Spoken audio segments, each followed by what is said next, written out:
ఆయనగా ముఖ్యమంత్రి అవ్వడము అనేటటువంటి కాన్సెప్ట్ కూడా ఆయనకి ఇంట్రెస్ట్ లేదు. ఎందుకంటే తను అవ్వను అన్నటువంటి పాయింట్ డిసైడ్ అయిపోయాడు ఆయన. ఇక ఆల్టర్నేటివ్ కాపులు ముఖ్యమంత్రి ఇట్లాంటివన్నీ అప్పుడు మాట్లాడినాయి. జనాల్ని పోగేయడం కోసం ముందు కులాన్ని రెచ్చగొట్టారు. మన కులానికి మాత్రం ఇంగిత జ్ఞానం లేకపోతే ఎట్లాగా, మన పోడు ఒక్కడ కూడా లేడు, ఇట్లాంటి మాటలు మాట్లాడుకొచ్చారు. పెద్దన్న పాత్ర తర్వాత. ముందైతే మనకు అసలు ఎవడు ఉన్నాడు, నేను ముఖ్యమంత్రిని అవుతాను, ఇవన్నీ చెప్పుకొచ్చారు కదా, మీరు అవకాశం ఇస్తే నేను అవుతాను అన్నటువంటిది.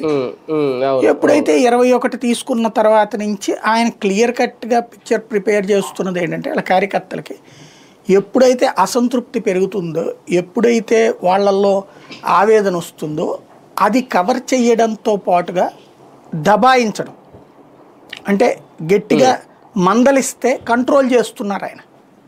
వాళ్ళల్లో ఆశని పురిగొల్పకుండా కంట్రోల్ చేస్తున్నారు. ఇప్పుడు కూటమి అన్నప్పుడు తెలుగుదేశం పార్టీ ఎమ్మెల్యే ఒక నియోజకవర్గంలో ఉన్నాడండి.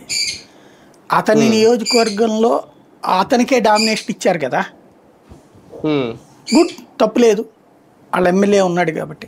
అక్కడ వీళ్ళకి కనీసం ఆ 22 సీట్లు 21 సీట్ల లెక్క అంటే ఎంత, 15% అంటున్నారు వీళ్ళు. 175 సీట్లు కదా.